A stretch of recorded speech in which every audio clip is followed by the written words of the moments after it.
सभी सुनने वाले देखने वालों को हरिओम नमस्कार। आज मैं सर्वप्रथम ये अपने विषय पर जाने के पहले ये जो वेबिनार आयोजित किया गया है life long learning and extension department के तरफ से, जिसके अंतर्गत पीजी डिप्लोमा इन योग थेरेपी ये अभ्यासक्रम संचालित किया जाता है, इसकी तरफ से ये वेबिनार 4 दिन से चल रहा था और मेरा व्याख्यान, मेरे विचार मुझे बताया गया है कि आखिरी का रहेगा, ताकि ये समारोपीय ऐसा व्याख्यान होगा। बड़ी मुझे खुशी भी है क्योंकि जब 15-20 दिन पहले इस विभाग की इस योग थेरेपी जो कोर्स, इस विभाग की जो समन्वयिका है, कोऑर्डिनेटर है मिसेस शुभांगी रवाय, इनका फ़ोन आया था कि सर हम इस प्रकार से एक योग पर वेबिनार आयोजित करना चाहते हैं और हमें आपकी सहायता चाहिए और हमें कुछ योग के एक्सपर्ट के नाम चाहिए, उनके कांटेक्ट नंबर चाहिए।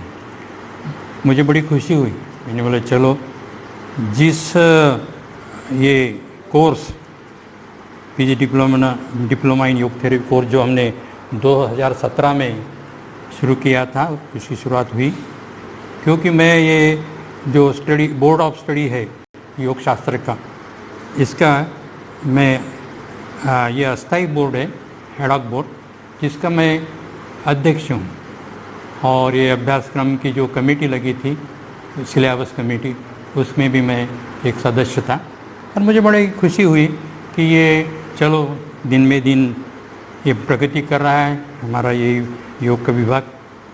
और मैंने फिर तुरंत कुछ नाम सजेस्ट किए थे, जिसमें विशेष रूप से नागेंद्र जी जो बेंगलोर के जो उद्घाटक थे, उसमें डॉक्टर घोरे थे लोनावाला के, उसमें अपने बरकतुल्लाह यूनिवर्सिटी की जो योग विभाग की अध्यक्षा और जो दोनोरिया मैडम साधना दोनोरिया, डॉक्टर साधना दोनोरिया, सागर यूनिवर्सिटी के डॉक्टर गणेश शंकर, तो ऐसे कुछ नाम उनके सामने रखे। एक डाइट पर बोलने के लिए नागपुर के जयश्री पेंडारकर, जो हम एक साथ में संस्कृत विद्यापीठ, कालिदास संस्कृत विद्यापीठ में वहाँ भी एक पोस्ट स्टडी पर काम करते साथ में। तो ऐसे नाम हमने दिए, फ़ोन नंबर दिए और उतनी स्फूर्ति से रवाड़े मैडम ने उन लोगों से कांटेक्ट किया और ये सब किया। और विशेष रूप से जिनका भरोसा नहीं था, वो डॉक्टर नागेंद्र जी, उनकी डेट मिल गई, उनका भी बहुत बढ़िया बहुत एक बात रवाड़े मैडम ने की। वैसे हमारे स्टूडेंट है यहाँ से, हमारे हनुमान व्यायाम प्रसारक मंडल के विभिन्न अभ्यासक्रम चलाए जाते हैं योगा के, उसमें से वो तैयार हुई है। मैं बहुत उसका बड़ा उनको शुभेच्छा देता हूँ, अभिनंदन करता हूँ। दूसरे उनके मार्गदर्शक या इस डिपार्टमेंट जो long life learning department, learning and extension department के बहुत ही उत्साही ऐसे डायरेक्टर डॉक्टर श्रीकांत पाटिल जी, उनका सपोर्ट उनको मिला, मार्गदर्शन मिला। वैसे श्रीकांत पाटिल जी की बहुत ही एक यूनिवर्सिटी में हमारे यहाँ बहुत इंटरेस्टेड ऐसे एक डायनामिक पर्सनैलिटी के व्यक्तिमत्व है और कई इस डिपार्टमेंट की तरफ से अभ्यासक्रम वो संचालित कर रहे हैं। और सबसे ऊपर मैं कहूँगा कि हमारे बहुत ही माननीय कुलपति जी चांदेकर साहब, जिनका प्रोत्साहन हमें मिलता रहता है, क्योंकि मैं ये मेरा घर का ये समझता हूँ, ये मैं कार्यक्रम का भी एक भाग हूँ। और इस तरह से ये अभी वेबिनार की शुरुआत हुई।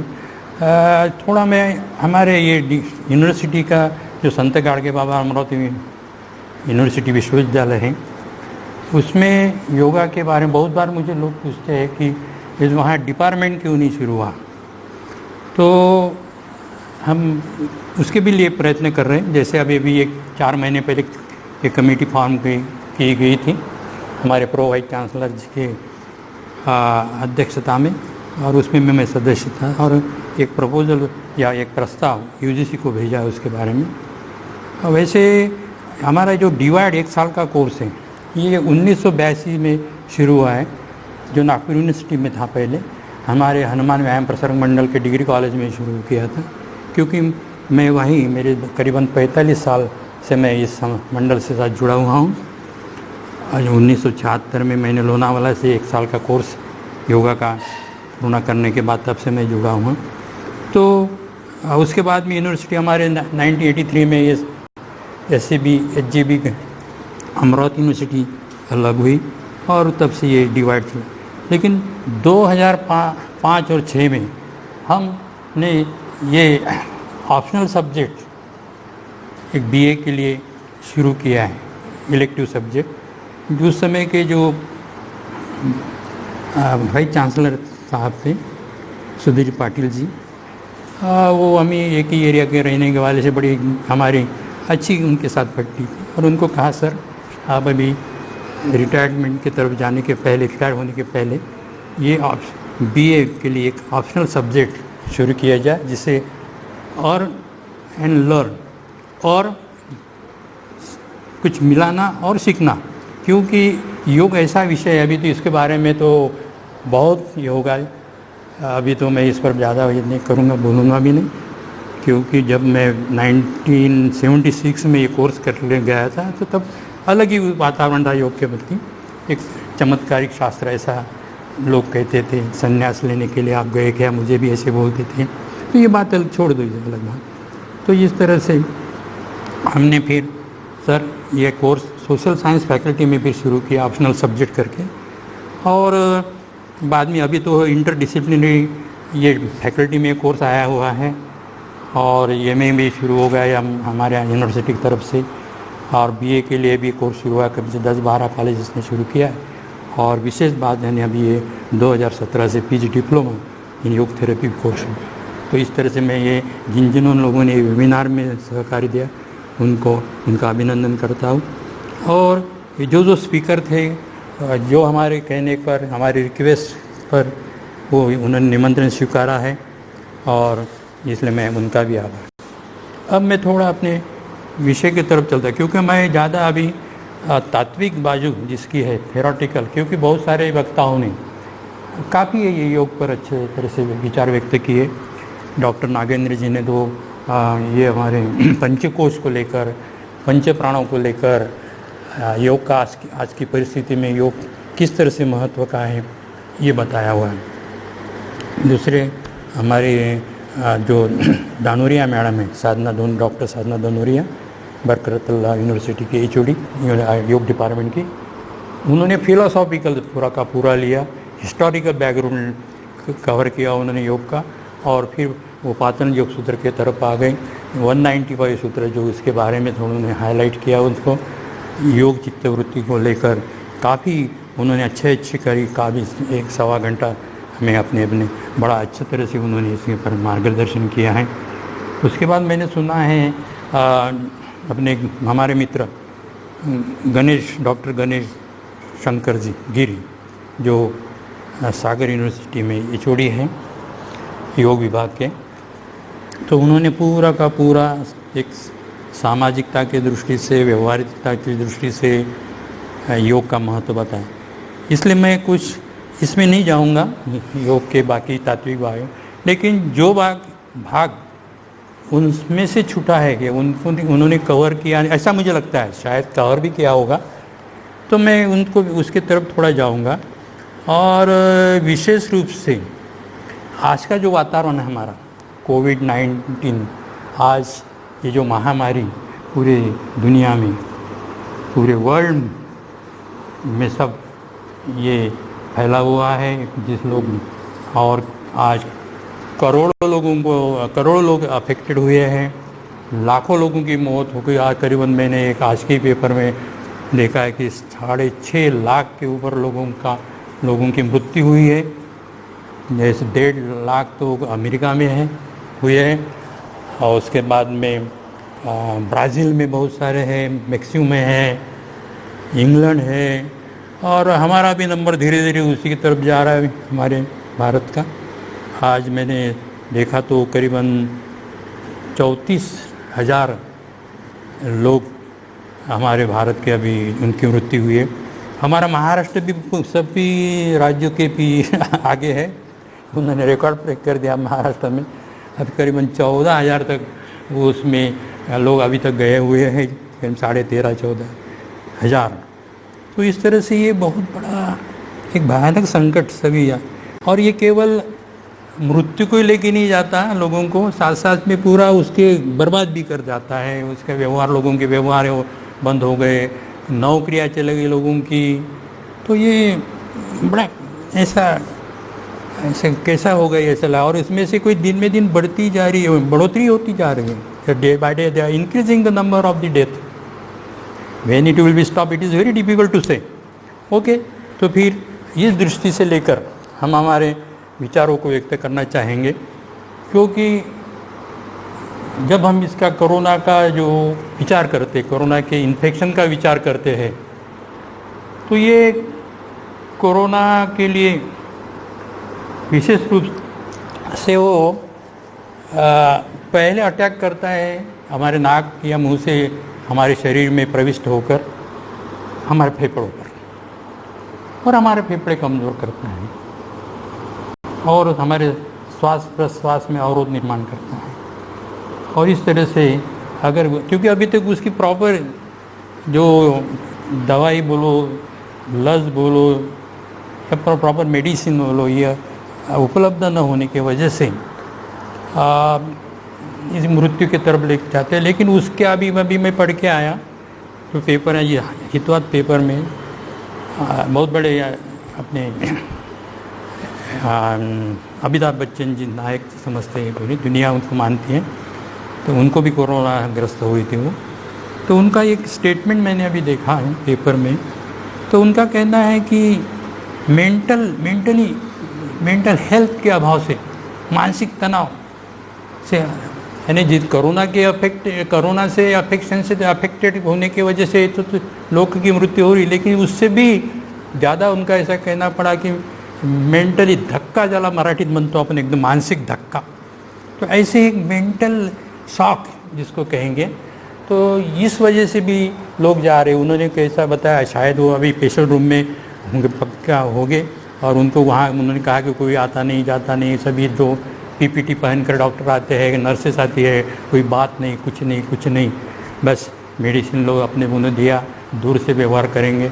तो ये बहुत कठिन लगता है हमें तो कोई इतना उसके बारे में अनुभव ही नहीं, और भगवान की कृपा से ये भी कहते हैं अनुभव, ऐसा अनुभव मत दीजिए हमको।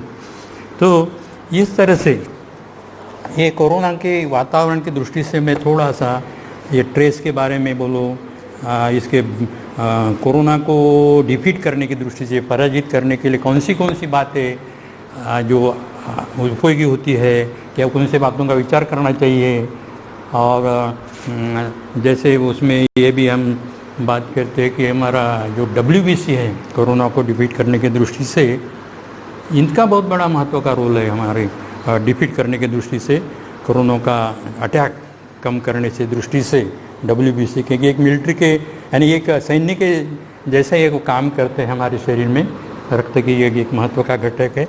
रक्त के वैसे 4 घटक होते हैं, आपको इस बहुत सारे लोगों को अभी पता है इसका। प्लाज्मा है, रेड ब्लड सेल्स है, प्लेटलेट्स है, और वाइट ब्लड सेल्स है। ये वाइट ब्लड सेल जैसा अभी कहा कि एक सैन्य के समान काम करते, शत्रु को हमारे से इसमें प्रवेश करने नहीं देते, हमारे अंदर बाउंड्री के अंदर। तो इस प्रकार हमारे शरीर में वो फाइटिंग मैकेनिज्म कहते, उस प्रकार से उनका कार्य। तो मैं इसको एक 4-5 भागों में, 4 भागों में एक या 4 महत्व के पॉइंट्स मैं इसमें उसके बारे में हम चर्चा करते हैं, कैसे कौन सी बातों का हमने ध्यान लेना चाहिए या ध्यान में रखना चाहिए, करना चाहिए कौन सी बातें। उसके पहले मैं थोड़ा जाऊंगा जहाँ तक मुझे लगता है कि ये टाइप्स ऑफ डिसीज़ को, जहाँ तक हमारे वेबिनार के व्याख्यानों में कुछ मुझे ने तो नहीं सुनाई दिया, दिखाई दिया। तो इसके टाइप्स ऑफ डिसीजेज में मैं जाऊंगा थोड़ा। और इसमें जो ये अभी तो ये कोरोना का ये इन्फेक्शियस डिसीज़ में आता है। ऐसे डिसीज़ के बहुत सारे प्रकार हैं, प्रमुख प्रकारों की हम चर्चा करेंगे यहाँ, ज़्यादा उसमें भी समय नहीं बिताएंगे क्योंकि हमें ये समय हमारे पास आधा घंटे का ही है, और आधे घंटे में हम प्रैक्टिकल लेंगे। हम ज़्यादा तात्विक बाजू उसकी रखने का प्रयास नहीं करेंगे, लेकिन कुछ कुछ जगह पर हमें बताना भी आवश्यक लगता है। और इसलिए हम कुछ बातें तात्विक रूप से कि वैसा तो योग ये प्रैक्टिकल साइंस है, ये it's a science of life, it's a science of mind, ऐसा भी कहा गया है। हाँ, और ये डेवलप द मैक्सिमम पोटेंशियल्स और develop the consciousness of the mind. तो इस तरह से हम इसके बाद में डेफिनेशन भी की तरफ भी नहीं जाएंगे, समय मिलता है तो थोड़ा और विचार करेंगे। लेकिन हम बात कर रहे थे डिसीज, टाइप्स ऑफ डिसीजेस, रोगों के प्रकारों की। तो ये इन्फेक्शियस डिसीजेज जो है, ये इसमें से अभी ये कोरोना तो एक मेन है, उसमें निमोनिया है वो है ये।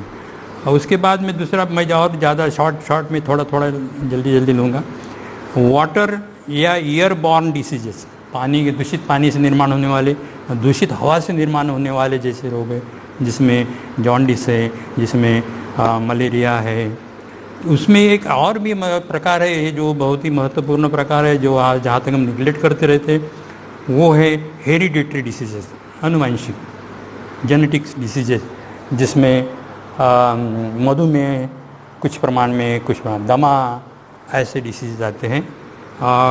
उसके बाद स्ट्रेस इंड्यूस्ड डिसीजेज, तनाव से निर्माण होने वाली डिसीजेज, समय मिलता है तो मैं स्ट्रेस पर थोड़ी बात करूँगा। और जिसमें हाइपरटेंशन है, हार्ट ब्लड प्रेशर है, डायबिटीज़ है, अस्थमा है। तो ऐसे ये भी जैसा दमा, डायबिटीज़ ऊपर भी मैंने बताया हेरिडिटरी में भी चले जाते हैं, लेकिन हेरिडिटरी यहाँ 100% काम नहीं करती, 30-40% काम करती है। और अगर हम उसकी प्रिकॉशन लेते हैं तो वो भी, उसमें भी हम उसको संकट को टाल देते हैं। जिसके माता पिता को हार्ट अटैक आ गया तो ऐसा ज़रूरी नहीं है कि बच्चों को हार्ट अटैक हो, अगर वो प्रिकॉशन लेता है तो वो भी चला जाता है, यानी वो आता नहीं उसके पास, ये अटैक का उसको डर नहीं रहता। तो इस प्रकार से ट्रेस से निर्माण वाले, ट्रेस तो किसी मेडिकल साइंस तो कहता है कि करीबन 75 डिसीजेज ये ट्रेस से निर्माण होते हैं, और ये सही भी है। हमारे ट्रेस से तो कई रोग, जैसे हम कहते कि पेट ये एक अनेक रोगों की जननी कहते हैं। It's a birth place of the number disease, your stomach, your digestion. तो इस प्रकार से ये, और अब ये जो नेचुरोपैथी के लोग उस पर ज़्यादा जोर देते हैं, फिर उसको फास्टिंग पर रखते हैं पेशेंट को। और नेचुरोपैथी की दृष्टि से यानी एनीमा वगैरह से उनकी ट्रीटमेंट पद्धति चलती है। ट्रेस से निर्माण, तो मेडिकल साइंस कहता है कि 75% ये जो डिसीजेस है वो तुम्हारे तान तनाव से निर्माण होते हैं। उसमें का ब्लड प्रेशर है मेन, हाई ब्लड प्रेशर है, हाइपरटेंशन है, हार्ट प्रॉब्लम है, कॉन्स्टिपेशन भी है कॉन्स्टिपेशन की और लाइफस्टाइल में भी चला जाता है। लाइफस्टाइल की वजह से जो निर्माण होने वाले, हमारी योग्य प्रकार से लाइफस्टाइल नहीं रहती, उससे भी आचार विचार बराबर न हो, जिससे भी कुछ रोग निर्माण होते हैं। कुछ रोग हमारे फंक्शनल डिसऑर्डर, हमारी बैठने की, चलने की, काम करने की, या किस तरह से दिन भर वैसे झुक कर बैठना है सामने लैपटॉप के सामने, ऐसे जिससे भी फंक्शनल डिसऑर्डर कहते हैं इसको। ये हमारे व्यवसाय की वजह से, हमारे व्यवसाय का प्रभाव हमारे शरीर ढांचे पर पड़ता है, और शरीर ढांचे के अनुसार हमारा व्यवसाय रहता है। जैसे अभी कोई स्टडी लोग होंगे तो वो मिलिट्री में चले जाएंगे, या खिलाड़ी को जब सिलेक्ट करते हैं 10-12 साल के, 15 साल की उम्र में, तो पहले देखते हैं कि ये खिलाड़ी, ये लड़का कौन से स्पोर्ट्स में सुटेबल होगा।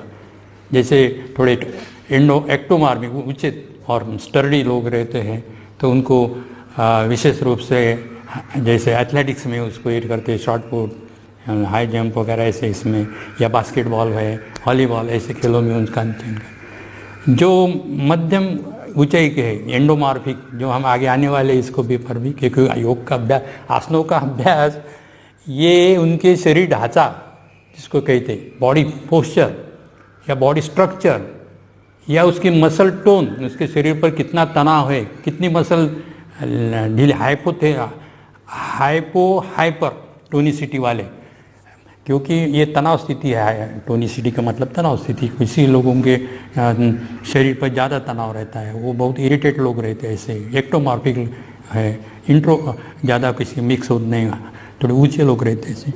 उल्टा जो हाइपोटोनिसिटी वाले जो